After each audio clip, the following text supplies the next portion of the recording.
그래서야 어떻게 산단 말이냐. 하루 이틀도 아니고. 사람의 일이란 알 수 없는 거요. 네가 날 피하면 어딜 갈 테여? 쇠들 엄마 집에 좀 다녀올게유. 인제 가봐. 바로 곧 와. 하고 남편은 그 이원을 고이 받고자 손색 없도록 실패 없도록 아내를 모양내 보냈다. 기껏 밥 처먹고 나서 무슨 관격이야. 남의 농사 버려주면 이 자식아 징역 간다 봐라.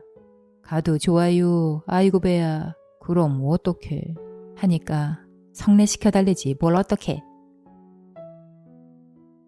봄봄.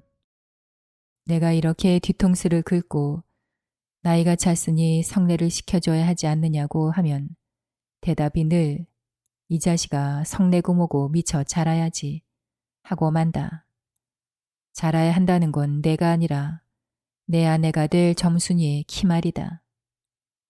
내가 여기 와서 돈 한 푼 안 받고 일하기를 3년하고 꼬박이 7달 동안 했다. 그런데도 미처 못 자랐다니까 이 키는 언제야 자라는 건지 영문을 모르겠다. 일을 좀 더 잘해야 한다든지 혹은 밥을 많이 먹는다고 노상 걱정이니 좀 덜 먹어야 한다든지 하면 나도 얼마든지 할 말이 많다. 하지만 점순이가 아직 어리니까 더 자라야 한다는 여기엔 어째 볼 수 없이 고만 벙벙하고 만다. 이래서 난 애초 계약이 잘못된 걸 알았다. 이태면 이태, 3년이면 3년. 기한을 딱 작정하고 일을 했어야 할 것이다. 덮어놓고 딸이 잘하는 대로 성례를 시켜주마 했으니 누가 늘 지키고 섰는 것도 아니고 그 키가 언제 자라는지 알 수 있는가. 그리고 난 사람의 키가 무럭무럭 자라는 줄만 알았지. 붓배기 키에 모로만 벌어지는 몸도 있는 걸 누가 알았으랴. 때가 되면 장인님이 어려나라 싶어서 군소리 없이 꾸벅꾸벅 일만 해왔다. 그런 말이다. 장인이 지가 다 알아차려서 참 너 일 많이 했다. 고만 장가들어라. 하고 살림도 내주고 해야 나도 좋을 것이 아니냐. 시치미를 딱 떼고 도리어 그런 소리가 나올까 봐서 지레 펄펄 뛰고 이하다니다. 명색이 좋아 대릴 싸위지. 일하기에 싱겁기도 할 뿐더러 이건 참 아무것도 아니다. 쑥맥이 그걸 모르고 점순이 키자라기만 까맣게 기다리지 않았나. 언젠간 하도 갑갑해서 자를 가지고 덤벼들며 그 길을 한번 재볼까 했다만 우리는 장인이 내외를 해야 한다고 해서 마주서 이야기도 한마디 하는 법 없다. 우물가에서 언제나 마주칠 적이면 겨우 눈어림으로 재보고 하는 것인데 그럴 적마다 나는 저만큼 가서 재미키두 하고 논둑에다 침을 퇴하고 뱉는다. 아무리 잘 봐야 내 겨드랑이 밑에서 너물락말라 밤낮 요 모양이다. 개돼지는 푹푹 크는데 왜 이리도 사람은 안 크는지 한동안 머리가 아프도록 궁리도 해보았다. 아하, 물동이를 잡고 이니까 뼈다귀가 움츠러드나 보다 하고 내가 넌지 그물을 대신 기로도 주었다. 뿐만 아니라 나무를 하러 가면 선앙당에 돌을 올려놓고 점순이의 키 좀 크게 해주십소. 그러면 다음엔 떡 갖다 놓고 고사 드릴게요. 하고 치성도 한두 번 드린 것도 아니다. 어떻게 되먹은 킨지 이래도 막무가내니. 그래 내 어저께 싸운 것이지 결코 장인이 밉다든가 해서가 아니다. 모를 붙다가 가만히 생각을 해보니 또 싱겁다. 이 벼가 자라서 점순이가 먹고 좀 큰다면 모르지만 그렇지도 못한 걸 내 심어서 뭐라는 거냐. 해마다 앞으로는 축 거불지는 장인의 아랫배를 불리기 위해 심고 싶지도 않았다. 아이고 배야. 난 물을 붓다 말고 배를 쓰다듬으면서 그대로 논둑으로 기어 올라갔다. 그리고 겨드랑이에 꼈던 벼 담긴 키를 그냥 땅바닥에 털썩 떨어지며 나도 털썩 주저앉았다. 일이 암만 바빠도 내 배 아프면 고만이니까. 아픈 사람이 누가 일을 하나. 파르파르 돋아오른 풀 한 숲을 뜯어들고 다리 거머리를 쑥쑥 문대며 장인의 얼굴을 쳐다보았다. 눈 가운데서 장인도 이상한 눈을 해가지고 한참 날 노려보더니 너 이 자식 왜 또 그래 응? 배가 좀 아파서유. 하고 풀이에 슬며시 쓰러지니까 장인은 약이 올랐다. 저도 논에서 철벙철벙 둑으로 올라오더니 잡은 참 내 멱살을 움켜잡고 뺨을 치는 것이 아닌가. 이 자식아 일하다 말면 누굴 망해놓을 셈속이냐. 이 대가리를 까놓을 자식. 우리 장인은 약이 오르면 이렇게 손버릇이 아주 못됐다. 또 사위에게 이 자식 저 자식 하는 이놈의 장인은 어디 있는가. 오죽해야 우리 동네에서 누굴 막론하고 그에게 욕을 안 먹은 사람은 명이 짧다 한다. 조그만 아이들까지도 그를 돌려 세워놓고 욕필이 하고 손가락질을 할 만큼 두루 인심을 잃었다. 허나 인심을 정말 잃었다면 욕보다 읍의 배 참봉댁 마름으로 더 잃었다.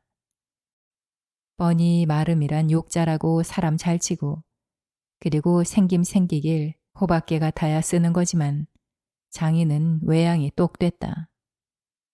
장인에게 닭말이나 좀 보내지 않는다든가 애벌론 때 품을 좀 안 준다든가 하면 그의 가을엔 영락없이 땅이 뚝뚝 떨어진다. 그러면 미리부터 돈도 먹고 술도 먹이고 안달재신으로 돌아치던 놈이 그 땅을 슬쩍 돌려앉는다. 이 바람에 장인치 외양간엔 눈깔 커다란 황소한 놈이 절로 엉금엉금 기어들고 동네 사람들은 그 욕을 다 먹어가면서도 그래도 굽신굽신 하는 게 아닌가. 그러나 내겐 장인이 감히 큰 소리할 계제가 못 된다. 뒷생각은 못하고 뺨 한 대를 딱 때려놓고는 장인은 무석해서 덤덤히 쓴 침만 삼킨다. 난 그 속을 퍽 잘 안다. 조금 있으면 갈도 꺾어야 하고 모도 내야 하고 한참 바쁜 땐데 내가 일 안 하고 우리 집으로 그냥 가면 고만이니까. 작년 이맘때도 트집을 좀 하니 늦잠 잔다고 돌멩이를 집어던져서 자는 놈 발목을 삐게 해놨다. 사날씩이나 건승 끙끙 앓았더니 종당엔 거반 울상이 되지 않았던가. 예, 그만 일어나 일 좀 해라. 그래야 올가래에 벼 잘 되면 너 장가들지 않니? 그래 귀가 번쩍 뜨여서 그날로 일어나 남이 이틀 품들일 논을 혼자 다 삶아 놓으니 장인도 눈깔이 커다랗게 놀랐다. 그럼 정말로 가을에 와서 혼인을 시켜줘야 경우가 옳지 않겠나. 벼섬을 척척 들여 쌓아도 다른 소린 없고 물동이를 이고 들어오는 점순이를 담배통으로 가리키며 이 자식아 미처 커야지 저걸 무슨 혼인을 한다고 그러니 원 하고 남 나짝만 붉게 해주고 고만이다. 골김에 그저 이놈의 장인하고 대돌에다 메어 꽂고 우리 고향으로 내뺄까 하다가 꾹꾹 참고 말았다. 참말이지 난 이 꼴하고는 집으로 차마 못 간다. 장가를 들러 갔다가 오죽 못났어야 그대로 쫓겨왔느냐고 손가락질을 받을 테니까. 논둑에서 벌떡 일어나 한풀 죽은 장인 앞으로 다가서며 난 갈테유. 그동안 세경 쳐서 줘유. 너 사위로 왔지 어디 머슴살러 왔니? 그러면 얼친 성례를 해줘야 안 하지요. 밤낮 부려만 먹고 해준다. 글쎄 내가 안 하는 거냐 그년이 안 크니까. 하고 얼음얼음 담배만 담으면서 하는 소리를 또 늘어놓는다. 이렇게 따져나가면 언제든지 늘 나만 믿지고 만다. 이번엔 안 된다. 하고 대뜸 구장님한테로 판단 가자고 소매자락을 내끌었다. 이 자식이 왜 이래 어른을. 안 간다고 뻗디디고 이렇게 호령을 제 맘대로 하지만 장인 내 기운을 못 당한다. 막 부려먹고 딸은 안 주고 게다가 땅땅 치는 건 다 뭐람. 사실 내가 장인이 미워서 그런 것은 아니다. 그 전날 왜 내가 쇠고기에 맞은 봉우리 화전밭을 혼자 갈고 있지 않겠는가. 발가생이로 돌적마다 야릇한 꽃내가 물컥물컥 코를 찌르고 머리 위에서 벌들은 가끔 붕붕 소리를 친다. 바위 틈에서 샘물 소리밖에 안 들리는 산골짜기니까. 맑은 하늘의 봄볕은 이불 속같이 따스하고 꼭 꿈꾸는 것 같다. 나는 몸이 나른하고 병이 나려고 그러는지 가슴이 울렁울렁하고 이랬다. 이러이 말이 맘마마 이렇게 노래를 하며 소를 부리면 여느 때 같으면 어깨가 으쓱으쓱한다. 웬일인지 밭을 반도 갈지 않아 온몸이 맥이 풀리고 대구 짜증만 난다. 공연히 소만 디립다 두들기며 아니야 아니야 망할 자식이 소 대리를 꺾어들라. 그러나 내 속은 정말 아냐 때문이 아니라 점심을 이고 온 점순이의 키를 보고 우라가 났던 것이다. 점순이는 뭐 그리 썩 예쁜 계집애는 못 된다. 그렇다고 또 개떡이냐 하면 그런 것도 아니고 꼭 내 아내가 돼야 할 만치 그저 툭툭하게 생긴 얼굴이다. 나보다 10년이 아래니까 올해 16인데 몸은 남보다 2살이나 덜 자랐다. 남들은 잘도 훤칠이들 그것만 이건 위아래가 뭉툭한 것이 내 눈엔 헐없이 감참회 같다. 참외 중에는 감참회가 제일 맛 좋고 이쁘니까 말이다. 둥글고 커다란 눈은 서글서글하니 좋고 좀 지쳐 찢어졌지만 입은 밥술이나 호코호키 먹음직하니 좋다. 아따, 밥만 많이 먹게 되면 팔자는 고만 아닌가. 헌데 한 가지 안 좋은 게 있다면 가끔 가다 몸이 너무 빨리빨리 논다. 그래서 밥을 나르다가 때없이 풀밭에다 깨박을 쳐 흑투성이 밥을 곧잘 먹인다. 안 먹으면 무안해할까 봐서 이걸 씹고 앉아노라면 으적으적 소리만 나고 돌을 먹는 겐지 밥을 먹는 겐지. 그러나 이날은 웬일인지 성한 밥채로 밥머리에 곱게 내려놓았다. 그리고 또 내외를 해야 하니까 저만큼 떨어져 이쪽으로 등을 향하고 웅크리고 앉아서 그릇 나기를 기다린다. 내가 다 먹고 물러섰을 때 그릇을 챙기는데 난 깜짝 놀라지 않았겠는가. 고개를 푹 숙이고 밥함지에 그릇을 포개면서 날더러 들으라는 건지 혹은 혼잣말인지 밤낮 일만 하다 말 텐가 하고 혼자서 쫑알거린다. 지금 막 잘 내외하다가 이게 무슨 소린가 하고 난 정신이 얼떨떨했다. 그러면서도 한편 무슨 좋은 수나 없는가 싶어 나도 공중에 대고 혼잣말로 그럼 어떡해 하니까 성례시켜달래지 뭘 어떡해 하고 되알지게 쏘아붙이고 얼굴이 빨개져 산으로 그저 도망질을 친다. 나는 잠시 동안 어떻게 되는 심판인지 맥을 몰라 그 뒷모양만 덤덤히 바라보았다. 봄이 되면 온갖 초목이 물이 오르고 싹이 트고 한다. 사람도 아마 그런가 보다. 하고 며칠 내에 부쩍 자란 듯 싶은 점순이가 여간 반가운 것이 아니다. 이런 걸 멀쩡하게 아직 어리다고 하니까. 우리가 구장님을 찾아갔을 때 그는 살인문 밖에 있는 돼지우리에서 죽을 퍼주고 있었다. 서울을 좀 갔다 오더니 사람은 점잖아야 한다고 윗샘이 양쪽으로 뾰족히 삐치고 그걸 에헴하고 늘 쓰담는 손버릇이 있다. 우리를 멀뚱히 쳐다보고 미리 알아챘는지 왜 일들 하다 말고 그래 하더니 손을 올려서 그 애햄을 한번 후딱 했다. 구장님, 우리 장인과 처음에 계약하길. 먼저 덤비는 장인을 뒤로 떠다밀고 내가 허둥지둥 달려가다 가만히 생각하고 아니 우리 빙장님과 처음에 하고 첫 번부터 다시 말을 고쳤다. 장인은 빙장님 해야 좋아하고 밖에 나와선 장인님 하면 괜스레 골을 내려고 든다. 뱀도 뱀이래야 좋으냐고. 창피스러우니 남 듣는 데는 제발 빙장 빙무하라고 단단히 조짐을 받아오면서 난 그것도 자꾸 잊어버린다. 당장에도 장인님 하다 옆에서 내 발등을 꾹 밟고 곁눈질을 흘기는 바람에 겨우 알았지만 구장님도 내 이야기를 자세히 듣더니 퍽 딱한 모양이었다. 하기야 구장님뿐 아니라 누구든 다 그럴 게다. 길게 길러둔 새끼 손톱으로 코를 후벼서 저리 탁 튀기며 그럼 봉필씨 얼른 성례를 시켜주구려.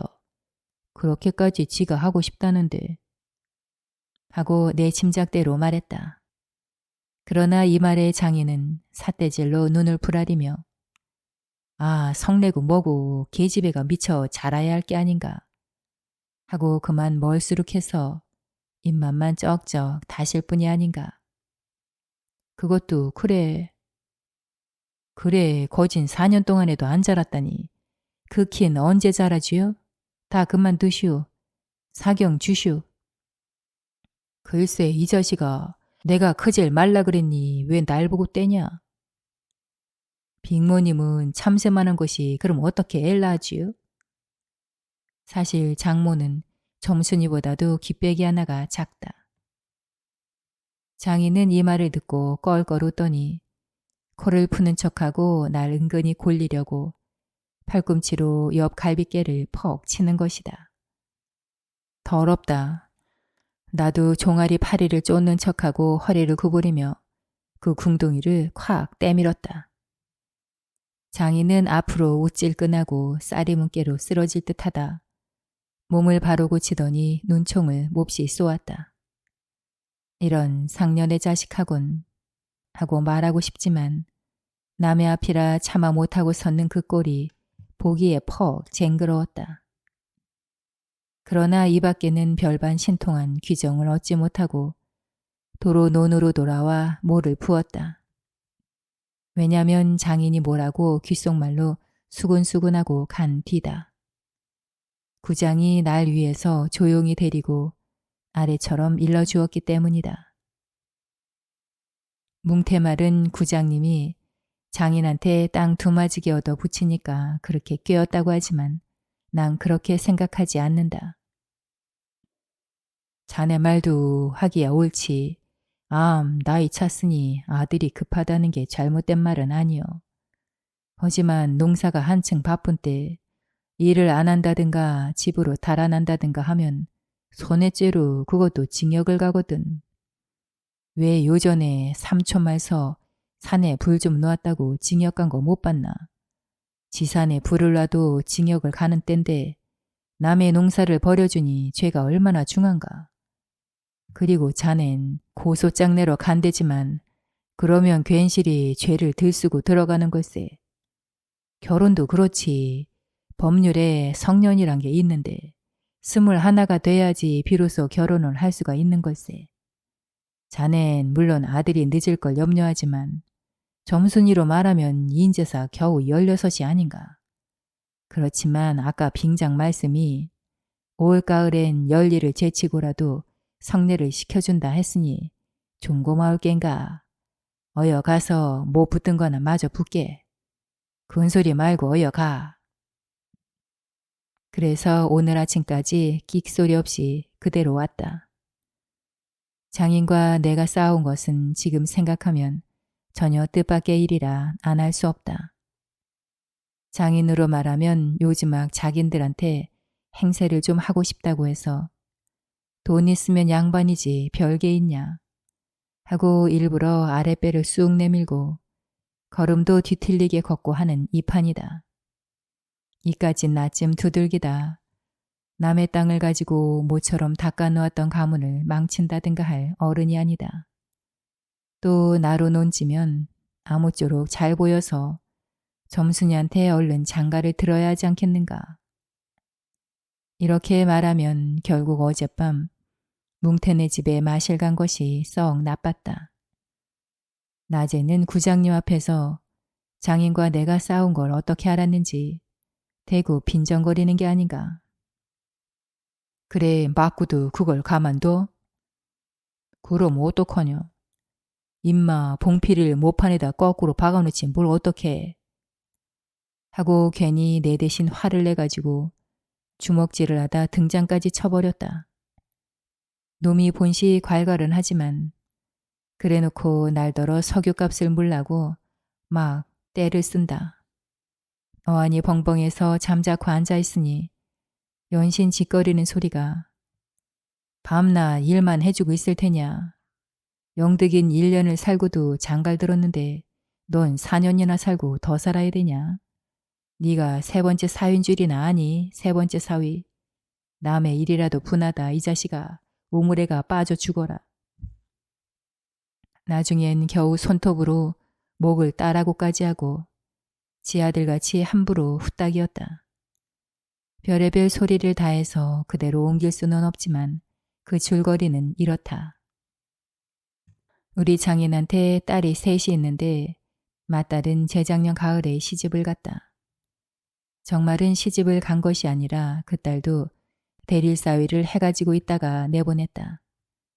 그런데 딸이 10살 때부터 19, 즉 10년 동안 대릴사위를 갈아들이길 동네에선 사위부자라고 이름이 났지만 열놈이란 참 너무 많다.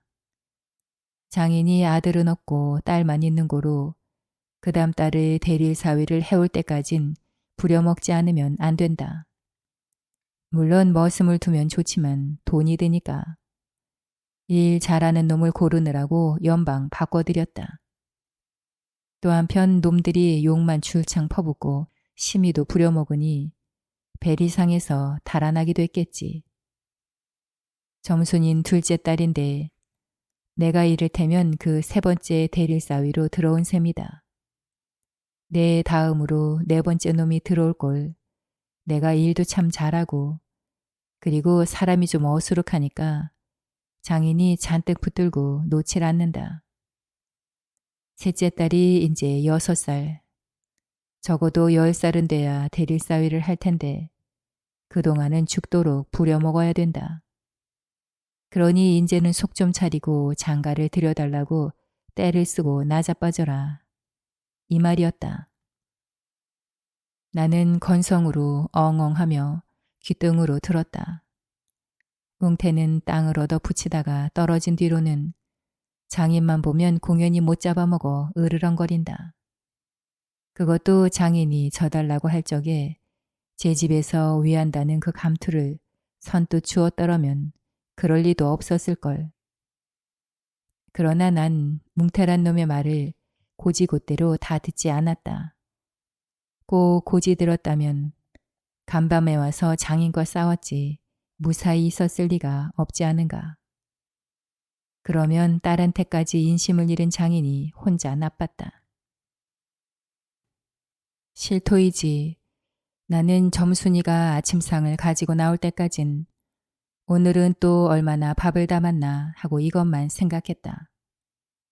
상에는 된장찌개하고 간장 한 종지, 조밥 한 그릇, 그리고 밥보다 더 수부룩하게 담은 산나물이 한 대접. 이렇다. 나물은 점순이가 틈틈이 해오니까 2대접이고 4대접이고 멋대로 먹어도 좋으나 밥은 장인이 한 사발 외엔 더 주지 말라고 해서 안 된다. 그런데 점순이가 그 상을 내 앞에 내려놓으며 지 말로 짓거리는 소리가 구장님한테 갔다 그냥 온다 그래. 하고 엊그제 산에서와 같이 쫑알거린다. 나는 내가 더 단단히 덤비지 않고 만 것이 좀 어리석었다. 속으로 그랬다.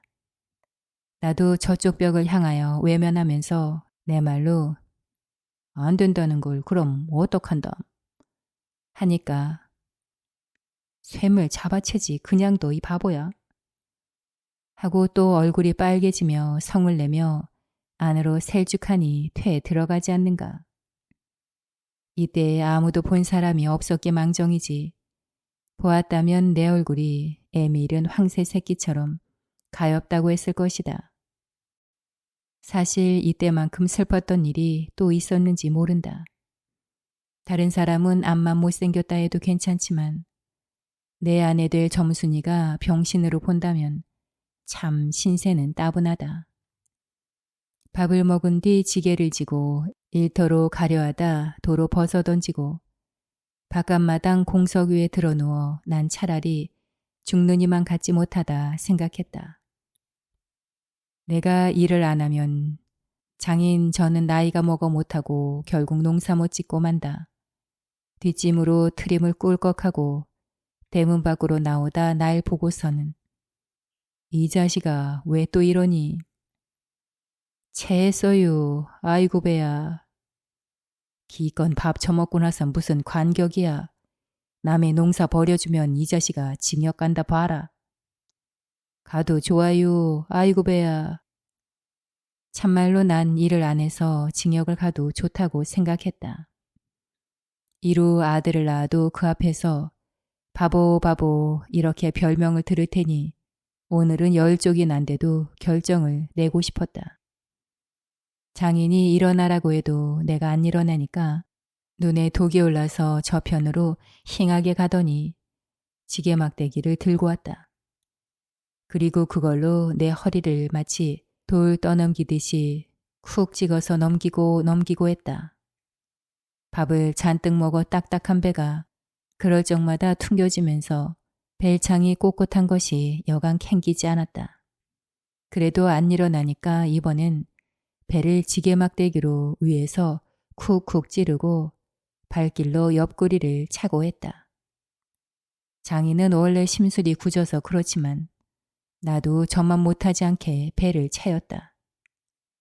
아픈 걸 눈을 꽉 감고 넌 해라 난 재밌단 듯이 있었지만 볼기짝을 후려갈길 적엔 나도 모르는 결에 벌떡 일어나서 그 수염을 잡아챘다만 내 골이 난 것이 아니라 정말은 아까부터 부엌 뒤 울타리 구멍으로 점순이가 우리들 꼴을 몰래 엿보고 있었기 때문이다.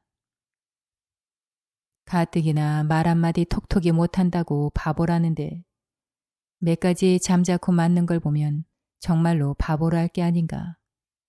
또 점순이도 미워하는 이까진 놈의 장인하곤 아무것도 안 되니까 막 때려도 좋지만 사정 봐서 수염만 채고 저기까지 잘 들리도록 두들겨 팰까보다 하고 소리를 쳤다. 장인은 더 약이 바짝 올라서 잡은 참지게 막대기로 내 어깨를 그냥 내리 갈겼다. 정신이 다 어찌라다. 다시 고개를 들었을 때 그때 나도 온몸에 약이 올랐다. 이 녀석의 장인을 하고 눈에 불이 퍽 나서 그 아래 밭 있는 낭떠러지 아래로 그대로 떠밀어 굴려버렸다. 조금 있다가 장인이 씩씩하고 한번 해보려고 기어오르는 걸 얼른 또 떠밀어 굴려버렸다. 기어오르면 굴리고 굴리면 기어오르고 이러길 한 너댓 번을 하며 그럴 적마다 부려만 먹고 왜 성내 안 해줘유 이렇게 호령했다. 하지만 장인이 선뜻 오냐 내리라도 성내시켜주마 했으면 나도 이 성가신 걸 그만두었을지 모른다. 나야 이러면 때린 건 아니니까 나중에 장인 쳤다는 누명도 안 들을 터이고 얼마든지 해도 좋다. 한 번은 장인이 헐떡헐떡 기어서 올라오더니 내 바지가랑이를 요렇게 노리고 단박 움켜잡고 매달렸다. 악 소리를 치고 나는 그만 세상이 다 핑그르르 도는 것이 빙장어른 이 자식 잡아먹어라 잡아먹어. 아 할아버지 살려줍쇼 할아버지 하고 두 팔을 허둥지둥 내절 적에 이마에 진땀이 쭉 내솟고 인젠 참으로 죽나보다 했다. 그래도 장인이 놓질 않더니 내가 기어이 땅바닥에 쓰러져 거진 까무러치게 되니까 놓는다. 더럽다, 더러워. 이게 장인인가? 나는 한참을 못 일어나고 쩔쩔맸다. 그러나 얼굴을 드니 사지가 부르르 떨리면서 나도 엉금엉금 기어가 장인의 바지가랑이를 꽉 움키고 잡아 낚았다. 내가 머리가 터지도록 매를 얻어맞은 것이 이 때문이다. 그러나 여기가 또한 우리 장인이 유달리 착한 곳이다. 여느 사람이면 사경을 주어서라도 당장 내쫓았지. 터진 머리를 볼솜으로 손수 지져주고 호주머니에 희연 한 봉을 넣어주고 그리고 올가래엔 꼭 성례를 시켜주마. 암만 말고 가서 뒷골에 콩밭이나 얼른 갈어. 하고 등을 두덕여줄 사람이 어디 있는가. 난 장인이 너무나 고마워서 어느덧 눈물까지 났다. 점순이를 남기고 인제 내쫓기려니 하다 뜻밖의 말을 듣고는 빙정오른 인제 다시는 안 그러겠어유. 이렇게 맹세를 하며 부랴부랴 지게를 지고 일터로 갔다. 그러나 이때는 그걸 모르고 장인을 원수로만 여겨서 잔뜩 잡아당겼다. 아, 이놈아 놔라 놔. 장인은 헛손질을 하며 솔개미에 챈 닭의 소리를 연해 질렀다. 놓기는 내가 왜. 이왕이면 호되게 혼을 내주리라 생각하고 지국에 더 당겼다만 장인이 땅에 쓰러져 눈에 눈물이 핑 도는 걸 알고 겁도 좀 났다. 아이고 할아버지 나 죽네 이놈 놔라 놔. 그래도 안 되니까 예 점순아 점순아. 이 악다구니의 안에 있었던 장모와 점순이가 헐레벌떡 단숨에 뛰어나왔다. 내 생각에 장모는 지 남편이니까 역성을 할지도 모른다. 그러나 점순인 내 편을 들어서 속으로 고소해야겠지. 대체 이게 웬 영문인지. 아버지를 혼내주기는 지가 내려놓고 이제 와서는 달겨들며 에그머니 이 망할 게 아버지 죽이네 하고 내 귀를 뒤로 잡아당기며 마냥 우는 것이 아닌가. 그만 여기에 기운이 탁 꺾여 난 얼빠진 등신이 되고 말았다. 장모도 덤벼들어 한쪽 귀마저 뒤로 잡아채면서 또 우는 것이다.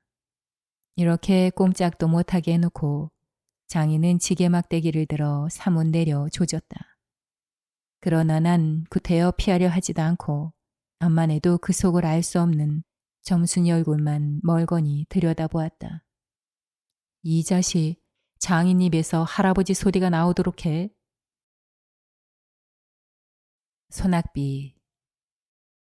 음산한 검은 구름이 하늘에 뭉게뭉게 모여드는 것이 금시라도 비 한 줄기 할 듯 하면서도 여전히 짓궂은 햇발은 겹겹 산속에 묻힌 외진 마을을 통째로 자실듯이 달구고 있었다. 이따금 생각하는 듯 삶에 들린 바람은 논밭간의 나무들을 뒤흔들며 미쳐 날뛰었다. 뇌 밖으로 농군들을 멀리 품앗이로 내보낸 앞말의 공기는 쓸쓸하였다. 다만 맴매탄 미루나무 숲에서 거칠어가는 농촌을 읊는 듯 매미의 애끓는 노래 매음 매매음. 춘호는 자기 집 올봄 5원을 주고 사서 들은 묵삭은 오막살이 집 그 방문턱에 걸터앉아 오른주먹으로 턱을 고이고는 봉당에서 저녁으로 때울 감자를 씻고 있는 아내를 묵묵히 노려보고 있었다. 그가 사날밤이나 눈을 안 붙이고 성화를 하는 바람에 농사에 골이 삭은 그녀의 얼굴은 더욱 해쓱하였다. 아내에게 다시 한번 졸라보았다. 그러나 위협하는 어조로 이봐, 그래 어떻게 돈 2원만 안 해줄 테요? 아내는 역시 대답이 없었다. 갓 잡아온 새댁 모양으로 씻는 감자나 씻을 뿐 잠자코 있었다. 되나 안 되나 좌우간 이렇다 말이 없으니 춘호는 우라가 터져서 죽을 지경이었다. 그는 타곳에서 떠돌아온 몸이라 자기를 믿고 장례를 주는 사람도 없고 또는 그 알량한 집을 팔려 해도 단 2, 3원의 작자도 내닫지 않으므로 앞뒤가 꼭 막혔다. 그래도 아내는 나이 젊고 얼굴 똑똑하겠다. 돈 2원쯤이야 어떻게라도 될 수 있겠기에 묻는 것인데 들은 채도 안 하니 괘씸한 듯 싶었다. 그는 배를 튀기며 다시 한번 돈 좀 안 해줄 테요 하고 소리를 뻑 질렀다. 그러나 대꾸는 역시 없었다. 준호는 녹이 충천하여 불현듯 문지방을 떠다밀며 벌떡 일어섰다. 눈을 홉뜨고 벽에 기대인 지게막대를 손에 잡자 아내 옆으로 바람같이 달려들었다. 이년아, 기집 좋다는 게 뭐여? 남편 근심도 덜어줘야지. 끼고 잠만 자는 기집이여. 지게막대는 아내의 연한 허리를 모질게 후렸다.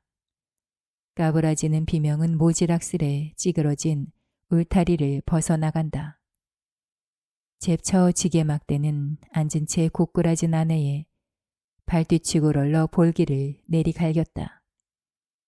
이년아, 내가 언제부터 너한테 조르는 게요? 범같이 호통을 치며 남편이 지게막대를 공중으로 다시 들어올리며 모지름을 쓸 때 아내는 에구머니하고 외마디를 질렀다. 연하여 몸을 뒤치자 겁안 엎어진 듯이 쌀이문 밖으로 내달렸다.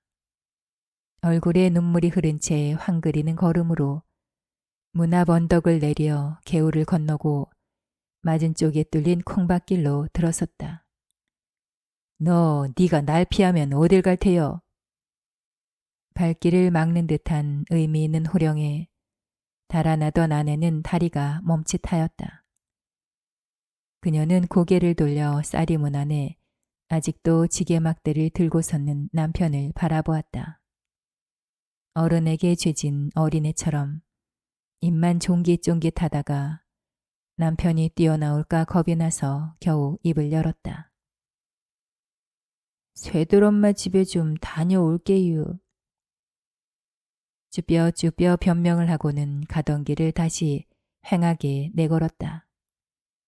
아내라고 요새 이 돈 이 원이 금시로 필요함을 모르는 바도 아니었다. 그렇다만 그의 자격으로나 노동으로나 돈 2원이란 감히 땅뜀도 못해볼 형편이었다. 버리래봤자 하잘것없는 것. 아침에 일어나기가 무섭게 남에게 뒤질까 영산에 올라 산으로 달리는 것이다. 조그만 종댕이를 허리에 달고 거한 산중에 드문드문 박혀있는 도라지 더덕을 찾아가는 것이었다. 깊은 산속으로 우중충한 돌 틈바귀로 잔약한 몸으로 맨발에 집신짝을 끌며 강파른 산등을 타고 돌려면 젖먹던 힘까지 녹아내리는 듯 진땀이 머리부터 발끝까지 흘러내린다. 아랫도리를 단 외겹으로 두른 낡은 치맛자락은 다리로 허리로 척척 엉겨 걸음을 방해하였다. 땀에 붙은 종아리는 거친 숲에 긁혀 그 쓰라림이 말이 아니다. 게다가 무거운 흙내는 숨이 탁탁 막히도록 가슴을 찌른다. 그러나 삶의 발버둥치는 순진한 그의 머리는 아무 불평도 일지 않았다. 가물의 콩나기로 어쩌다 도라지 순이라도 어지러운 숲속에 하나둘 뾰족이 뻗어오른 것을 보면 그는 그래도 기쁨에 넘치는 미소를 띄었다. 때로는 바위도 기어올랐다. 정이 못 기어오를 그런 험한 곳이면 칡덩굴에 매달리기도 하는 것이었다. 때꾸계절은 무명적삼은 벗어서 허리춤에다 꾹 찌르고는 호랑이 숲이라 이름난 강원도 산골에 매달려 길을 쓰고 허비적거린다. 골바람은 지날 적마다 알몸을 두른 치맛자락을 공중으로 날린다.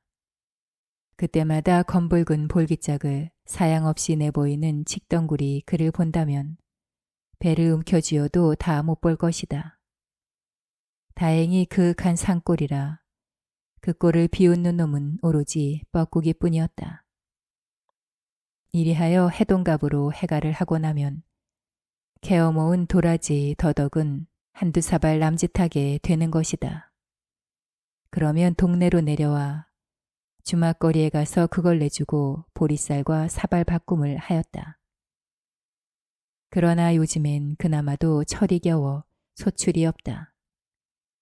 그 대신 남의 보리방아를 온종일 찧어주고 보리밥 그릇이나 얻어다간 집으로 돌아와 농토를 못 얻어 뻔뻔히 노는 남편과 같이 나누는 것이 그날 하루하루의 생활이었다.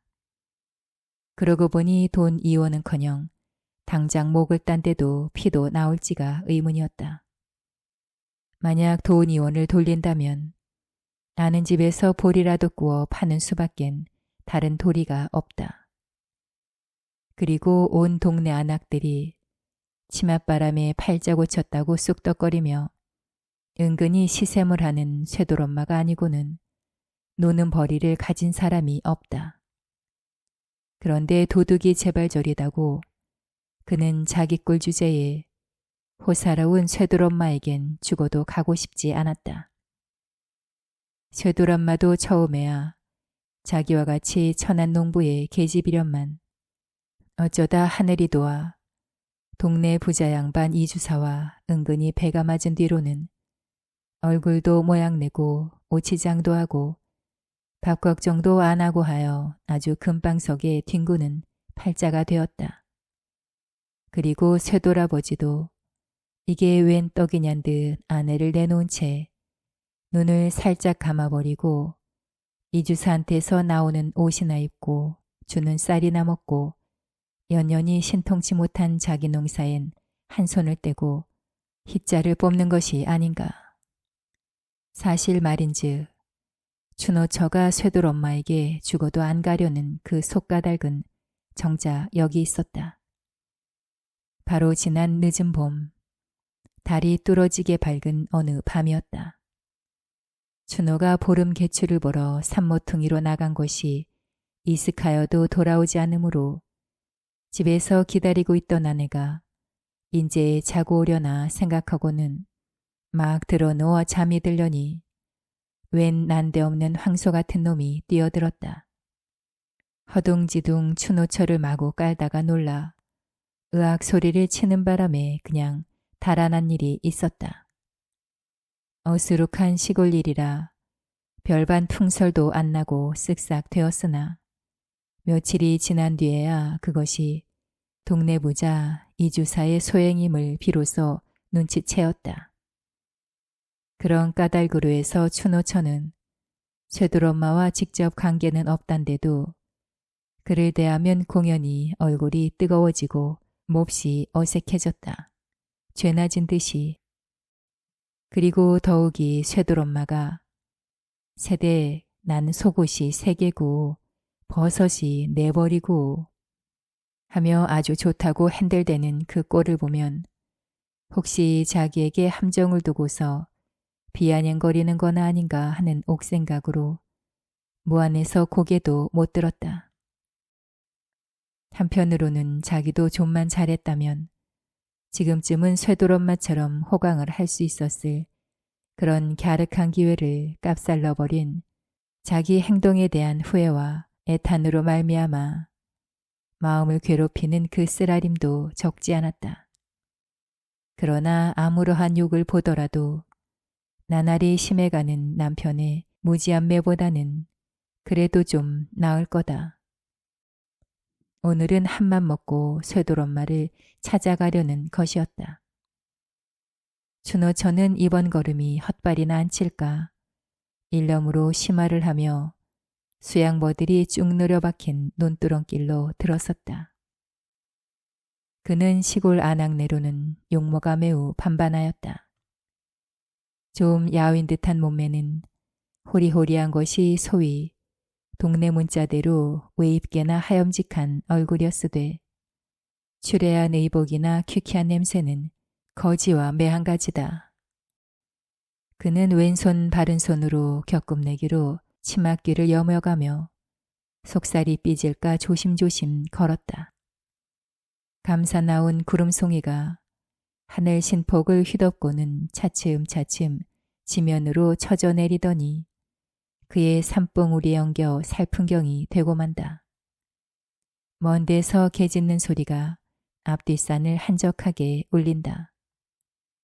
빗방울은 하나둘 떨어지기 시작하더니 차차 굵어지며 무더기로 퍼부어 내린다. 추노천은 길가에 늘어진 밤나무 밑으로 뛰어들어가 비를 거니며 쇠돌 엄마 집을 멀리 바라보았다. 북쪽 산기슭 높직한 울타리로 삥 둘려 두르고 앉았는 오목하고 맵시 있는 집이 그 집이었다. 그런데 쌀이 문이 꼭 닫힌 걸 보면 아마 쇠돌 엄마가 농군청에 저녁 잿놀이를 나르러 가서 아직 돌아오지 않은 모양이었다. 그는 쇠돌 엄마가 오기를 지켜보며 우두커니 서서 기다리고 있었다. 나뭇잎에서 빗방울은 뚝뚝 떨어지며 그의 뺨을 흘러 젖가슴으로 스며든다. 바람은 지날 적마다 냉기와 함께 굵은 빗발을 몸에 들이친다. 비에 쪼르륵 젖은 치마가 몸에 찰싹 감기어 허리로 궁둥이로 다리로 살의 윤곽이 그대로 비쳐올랐다. 무던히 기다렸으나 쇠돌 엄마는 오지 않았다. 하도 진력이 나서 하품을 하며 정신없이 서 있노라니 왼편 언덕에서 사람 오는 발자국 소리가 들린다. 그녀는 고개를 돌려보았다. 그리고 날쌔게 나무 틈으로 몸을 숨겼다. 동이배를 가진 이주사가 지우산을 받쳐 쓰고는 쇠돌레 집으로 향하여 엉덩이를 실룩거리며 내려가는 길이었다. 비록 키는 작달막하지만 숫 좋은 수염이라든지 온 동네를 털어봐야 단 하나뿐인 탕건이라든지 썩 풍채 좋은 50 전후의 양반이다. 그는 쌀이 문 앞으로 가더니 자기 집처럼 거침없이 문을 떠다밀고는 속으로 버젓이 들어가 버린다. 이걸 보니 추노천은 다시금 속이 편치 않았다. 자기는 개돼지같이 무시로 매만 맞고 돌아치는 천덕꾼이다.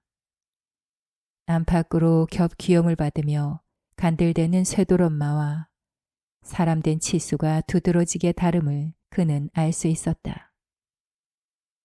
쇠돌 엄마의 호강을 너무나 부럽게 우러러보는 반동으로 자기도 잘했다면 하는 턱없는 희망과 후회가 전보다 몇 갑절 쓰린 맛으로 그의 가슴을 찌뿌뜨렸다. 쇠돌레 집을 하염없이 건너보다가 저도 모르게 긴 한숨이 굴러내린다. 언덕에서 쓸려내리는 사태물이 발등까지 개흙으로 덮으며 소리쳐 흐른다. 빗물에 폭 적은 몸뚱어리는 점점 떨리기 시작한다. 그녀는 가볍게 몸서리를 쳤다. 그리고 당황한 시선으로 사방을 경계해 보았다. 아무도 보이지는 않았다. 다시 시선을 돌려 그 집을 쏘아보며 속으로 궁리해 보았다. 아내는 확실히 이주사뿐일 거다. 그때까지 걸렸던 쌀이문이라든지 또는 울타리에 넣은 빨래를 아직껏 걷어들이지 않은 것을 보면 어떤 맹세를 두고라도 분명히 이주사 외에 다른 사람은 하나도 없을 것이다. 그는 마음 놓고 비를 맞아가며 그 집으로 달려들었다. 봉당으로 선뜻 뛰어오르며 쇠돌 엄마 계슈 하고 인기를 내보았다. 물론 아무 대답이 없었다. 그 대신 그 음성이 나자 안방에서 이주사가 번개같이 머리를 내밀었다. 자기 딴엔 꿈밖이라는 듯 눈을 두리번 하더니 옷 위로 붉어진 추노처의 젖가슴, 아랫배, 넓적다리로 발등까지 슬쩍 음영이 훑어보고는 거나한 낯으로 빙그레거린다. 그리고 자기도 봉당으로 주춤주춤 기어나오며 쇠도롬만 말인가? 왜 지금 막 나갔지? 곧 온댔으니 안방에 좀 들어가 기다려. 하고 일이 매우 딱한 듯이 어름어름한다. 이 비에 어딜 갔소유? 지금 요 밖에 좀 나갔지. 근데 곧 올걸. 있는 줄 알고 왔는디. 춘우처는 이렇게 혼잣말로 낙심하며 섭섭한 낯으로 머뭇머뭇하다가 그냥 돌아갈 듯이 봉당 아래로 내려섰다. 이주사를 쳐다보며 물 차는 제비같이 산들어지게 그럼 요담에 오겠어유. 안녕히 계셔유. 하고 작별 인사를 올린다. 지금 온댔는데 좀 기다리지. 다음에 또 오지요. 아닐세 좀 기다리게. 여보게 이봐. 춘우처가 간다는 바람에 이주사는 체면도 모르고 기가 올랐다. 허둥거리며 재간껏 만류하였으나 남만해도 안 될 듯 싶다. 춘우처가 여길 찾아온 것도 큰 기적이려니와 뇌성병력의 구석진 곳이겠다. 이렇게 솔깃한 기회는 두 번 다시 못 볼 것이다. 그는 눈이 뒤집혀 입에 물었던 장죽을 쭉 뽑아 방 안으로 치뜨리고는 계집의 허리를 뒤로 다짜고짜 끌어안아 봉당 위로 끌어올렸다. 계집은 몹시 놀라며 왜 이러쇼유 이거 놓으쇼유 하고 몸을 뿌리치려는 앙탈을 한다. 아니 잠깐만. 이주사는 그래도 놓지 않으며 허겁스러운 눈짓으로 계집을 달랜다.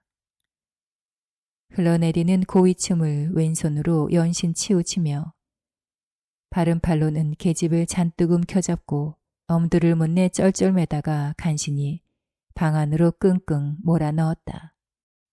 안으로 문고리는 재빠르게 잠갔다. 밖에서는 모진 빗방울이 배춧잎에 부딪히는 소리, 바람에 나무 떠는 소리가 요란하다. 가끔 양철통을 내려 굴리는 듯 거푸진 천둥 소리가 방꼬레를 울리며 날은 점점 침침해져 갔다. 얼마쯤 지난 뒤였다. 이만하면 길이 들었으려니 안심하고 이주사는 날숨을 후 하고 돌린다. 실없이 고마운 비 때문에 바락도 못 치고 앙살도 못 피우고 무릎 앞에 고분고분 늘어져 있는 계집을 대견히 바라보며 빙긋이 얼러보았다. 계집은 온땀에 진땀이 쭉 흐르는 것이 꽤 더운 모양이다. 벽에 걸린 쇠도로 몸에 적삼을 꺼내 계집의 몸을 말쑥하게 훑닦기 시작한다. 발끝부터 얼굴까지. 너 19이지? 하고 이주사는 취한 얼굴로 얼간히 물어보았다. 네. 하고 매떨어진 대답. 계집은 이주사의 손에 눌려 일어나지도 못하고 죽은 듯이 가만히 누워 있었다. 이주사는 계집의 몸을 다 씻고 나서 한숨을 내뿜으며 담배 한 대를 턱 피워 물었다. 그래 요새도 네 서방한테 주리경을 치냐? 하고 묻다가 아무 대답도 없음에 원 그래서야 어떻게 산단 말이냐 하루 이틀도 아니고 사람의 일이란 알 수 없는 거요. 그러다 혹시 맞아 죽으면 정장 하나 해볼 것 없는 거야. 허니 네 명이 아까우면 덮어놓고 민족을 가르는 게 낫겠지. 하고 계집의 신변을 위해 염려를 마지 않다가 번뜩 한 가지 궁금한 것이 있었다. 너 참 아이 낳다 죽었다더구나. 네. 어디 난 듯이나 싶으냐. 계집은 얼굴이 홍당무가 되어지며 아무 말도 못하고 고개를 외면하였다. 이주사도 그까짓 거 더 묻지 않았다. 그런데 웬 녀석의 냄새인지 무생채 썩는 듯한 시커무레한 악취가 불시로 코청을 찌르니 눈살을 찌푸리지 않을 수 없다. 처음에야 그런 줄은 소통 몰랐더니 알고 보니 비위가 조이 역하였다. 그는 빨고 있는 담배통으로 계집의 배꼽개를 똑똑 가리키며 예, 이 살 떼꼽 좀 봐라. 그래 물이 흔한데 이것 좀 못 씻는단 말이냐. 하고 모처럼의 기분을 상한 것이 앵하단 듯이 꺼릭한 기색으로 혀를 채웠다. 하지만 계집이 참다 이내 무안에 못 이겨 일어나 치마를 입으려 하니 그는 역정을 벌컥 내었다. 옷을 빼앗아 구석으로 동댕이를 치고는 다시 그 자리에 끌어앉혔다. 그리고 자기 딸이나 책하듯이 아주 대범하게 꾸짖었다. 왜 그리 계집이 덜멍대니 좀 듬직하지 못하고. 추노처가 그 집을 나선 것은 들어간 지 약 1시간 만이었다. 비가 여전히 쭉쭉 내린다. 그는 진땀을 있는 대로 흠뻑 쏟고 나왔다. 그러나 의외로, 아니 천행으로 오늘 일은 성공이었다. 그녀는 몸을 솟치며 생긋하였다. 그런 모욕과 수치는 난생 처음 당하는 봉변으로 지랄 중에도 몹쓸 지랄이었지만 성공은 성공이었다.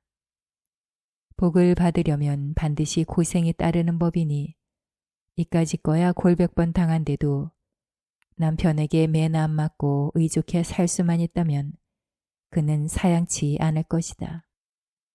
이 주사를 하늘같이 은인같이 여겼다.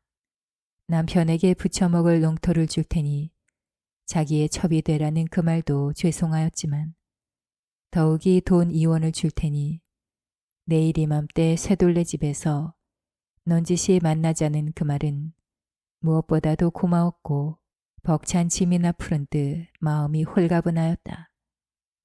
다만 걸리는 것은 자기 행실이 만약 남편에게 발각되는 나절엔 대매에 맞아 죽을 것이다. 그녀는 일변 기뻐하며 일변 애를 태우며 자기 집을 향해 세차게 쏟아지는 빗속을 가분가분 내려 달렸다. 준호는 아직도 분이 못 풀려 뿌르퉁하니 홀로 앉아있다. 그는 자기의 고향인 인제를 등진 지 벌써 3년이 되었다. 해를 이어 흉작의 농작물은 잘못되고 따라서 빚쟁이들의 위협과 악다구니는 날로 심해졌다. 마침내 할 일 없이 집 세간살이를 그대로 내버리고 알몸으로 밤도주했던 것이다. 살기 좋은 곳을 찾는다고 나이 어린 아내의 손목을 끌고 이 산 저 산으로 넘어 표랑하였다. 그러나 일부러 찾아들은 곳이 고작 이 마을. 그러나 산속은 역시 일반이다. 어느 산골엘가 호미를 잡아보아도 정은 조그맣지도 안 붙었고 거기에 오직 쌀쌀한 불안과 굶주림이 품을 벌려 그를 맞을 뿐이었다. 터무니없다 하여 농토를 안 준다. 일구멍이 없음에 품을 못 판다. 밥이 없다. 결국에 그는 피폐해가는 농민 사이를 감도는 엉뚱한 투기심에 몸이 달떴다. 요사이 며칠 동안을 두고 요 너머 뒷산 속에서 밤마다 큰 노름판이 벌어지는 기미를 알았다. 그는 자기도 한몫 보려고 끼룩거렸으나 좀채로 미천을 만들 수가 없었다. 이원. 수나 좋아서 이 이원이 좋아만 잘한다면 금시 발복이 못 된다고 누가 단언할 수 있으랴. 30-40원 따서 동리의 빚이나 대충 가리고 옷 한 벌 지어 입고는 진절이 나는 이 산골을 떠나려는 것이 그의 배포였다. 서울로 올라가 아내는 안짬을 재우고 자기는 노동을 하고 둘이서 다부지게 벌면 안락한 생활을 할 수가 있을 텐데 이런 산구석에서 굶어 죽을 맛이야 없었다. 그래서 젊은 아내에게 돈 좀 해오라니까 요림에 낀 조림에 낀 피하고 곁들여 주지 않으니 그 소행이 여간 괘씸한 것이 아니다. 아내가 물에 빠진 생쥐꼴을 하고 집으로 달려들자 미처 입도 벌리기 전에 남편은 이를 악물고 주먹뺨을 냅다 붙인다. 너 2년 매만 살살 피하고 어디가 자빠졌다 왔냐? 뺨 한 대를 얻어맞고 아내는 모기가 걸려 벙벙하였다. 그래도 직속이 못 풀려 남편이 다시 매를 손에 잡으려 하니 아내는 질겁을 하여 살려달라고 두 손으로 빌며 개신개신 입을 열었다. 내일 대유, 내일, 돈, 내일 대유 하며 돈이 변통됨을 삼가하려는 그의 음성은 절반이 울음이었다. 남편이 반신반의하여 눈을 찌끗하다가 내일 하고 목청을 돋았다. 네, 내일 된다고요. 꼭 되는 거요? 네, 내일 된다고요. 남편은 시골 물정에 능통하니만치 난데없이 돈이원이 어디서 어떻게 되는 것까진 추궁에 물으려고 하지 않았다. 그는 저기에 안심한 얼굴로 방문턱에 걸터 앉으며 담뱃대에 불을 그었다. 그제야 비로소 아내도 마음 놓고 감자를 삶으러 부엌으로 들어가려 하니 남편이 곁으로 걸어오며 측은한 듯이 말렸다. 병나 방에 들어가 어여 옷이나 말리어 감자는 내 삶을게. 먹물같이 짙은 밤이 내렸다. 비는 더욱 소리를 치며 앙상한 그들의 방벽을 앞뒤로 울린다. 천장에서 비는 새지 않으나 집 지은 지가 오래되어 고래가 물러앉다시피 된 방이라 도배를 못한 방바닥엔 물이 스며들어 귀축축하다. 거기다 거적 두 입만 덩그렇게 깔아놓은 것이 그들의 침소였다. 석유불은 없어 캄캄한 바로 지옥이다. 벼루기는 사방에서 마냥 스멀거린다. 그러나 등걸잠에 익달한 그들은 천연덕스럽게 나란히 누워 줄기차게 퍼붓는 밤빛 소리를 귀담아 듣고 있었다. 가난으로 인하여 부부간의 애틋한 정을 모르고 나날이 매질로 불평과 원한 중에 복대기는 그들도 이 밤엔 불시로 화목하였다. 단지 남편의 품에 들은 돈 2원을 꿈꿔보고도 서울 언제 갈라유? 남편의 왼팔을 베고 누웠던 아내가 남편을 향해 응석 비슷하게 물어보았다. 그녀는 남편에게 서울의 화려한 거리며 후한 인심에 대하여 여러 번 들은 바 있어 일상 안타까운 마음으로 몽상은 하여 보았으나 실지 구경은 못하였다. 얼른 이 고생을 벗어나 살기 좋은 서울로 가고 싶은 생각이 간절하였다. 곧 가게 되겠지. 빚만 좀 갚아도 거뜬하련만. 빚은 낭중에 갚더라도 얼른 갑시다. 염려 없어. 이달 안으로는 꼭 가게 될 거니까. 남편은 썩해이 승낙하였다. 나는 그는 동네에서 일컬어주는 길꾼으로 투전장의 갑옷쯤은 시루에서 콩나물 뽑듯 하는 명수였다. 내일 밤 이원을 가지고 벼락같이 노름판에 달려가서 있는 돈이랑 깡그리 모집어올 생각을 하니 그는 은근히 기뻤다. 그리고 교묘한 자기 손재간을 홀로 뽐내었다. 이번이 서울 처음이지. 하매 그는 서울바람 한 번 쐬었다고 큰 채를 하며 팔로 아내의 머리를 흔들어 물어보았다. 성미가 워낙 겁겁한지라 지금부터 서울 갈 준비를 착착 하고 싶었다. 그가 제일 걱정되는 것은 시골 구석에서 자라먹은 아내를 데리고 가면 서울 사람에게 놀림도 받을 게고 거리끼는 일이 많을 듯 싶었다. 그래서 서울 가면 꼭 지켜야 할 필수 조건을 아내에게 일일이 설명하지 않을 수 없었다. 첫째, 사투리에 대한 주의부터 시작되었다. 농민이 서울 사람에게 꼬라리라는 별명으로 감잡히는 이유는 무엇보다도 사투리에 있을지니 사투리는 쓰지 말며 합세를 하십니까? 하계유를 하오로 고치되 말끝을 들지 말아라. 또 거리에서 쭈뼛쭈뼛 하는 것은 내가 시골뜨기요 하는 얼뜬짓이니 갈 길은 제게 가고 본론은 또릿또릿이 볼지라 하는 것들이었다. 아내는 그 끔찍한 설교를 귀담아 들으며 모기소리로 네네 하였다. 남편은 2시간가량을 셀 틈 없이 꼼꼼하게 주의를 다져놓고는 서울의 풍습이며 생활 방침 등을 자기 의견대로 그럴싸하게 이야기하여 오다가 말끝이 어느덧 화장술에 이르게 되었다. 시골 여자가 서울에 가서 안짬을 잘 자주면 몇 해 후에는 집까지 얻어 갖는 수가 있는데 거기엔 얼굴이 예뻐야 한다는 소문을 일찍 들은 바 있어 하는 소리였다. 그래서 날마다 기름도 바르고 분도 바르고 버선도 신고 해서 주인 마음에 썩 들어야. 한참 신바람이 올라 주워 섬게다가 옆에서 새근새근 소리가 들리므로 고개를 돌려보니 아내는 이미 골아져 잠이 깊었다. 이런 망할 것, 남 말하는데 자빠져 잔담.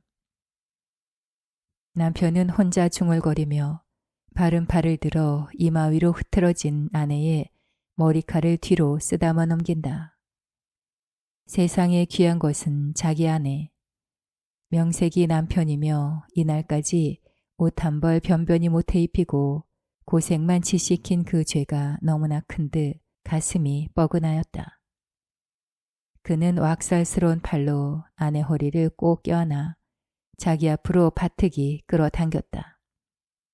밤새도록 줄기차게 내리던 빗소리가 아침에 이르러서야 겨우 그치고 점심때는 생기로운 볕까지 들었다. 쿨렁쿨렁 눈물 나는 소리는 요란히 들린다. 시내에서 고기 잡는 아이들의 고함이며 농부들의 희희낙낙한 미나리도 기운차게 들린다. 비는 춘우의 근심도 씻어간 듯 오늘은 그에게도 즐거운 빛이 보였다. 저녁 제누리 때 됐을걸. 얼른 비고 가봐. 그는 갈증이 나서 아내를 자꾸 재촉하였다. 아직 멀었어요. 뭘? 아내는 남편의 말대로 벌써부터 머리를 빗고 앉았으나 원래 달포나 안 가려 헝클어진 머리가 시간이 꽤 걸렸다. 그는 호랑이 같은 남편과 오랜만에 정다운 정을 바꿔보니 근래에 볼 수 없는 화색이 얼굴에 떠돌았다. 어느 때는 매적하게 생글생글 웃어도 보았다. 아내가 꼼지락하는 것이 보기에 퍽이나 갑갑하였다. 남편은 아내 손에서 얼레빗을 쑥 뽑아들고는 시원스레 쭉쭉 내려 빗긴다. 다 빗긴 뒤 옆에 놓인 밥사발의 물을 손바닥에 연신 칠해가며 머리에다 번지르르하게 발라놓았다.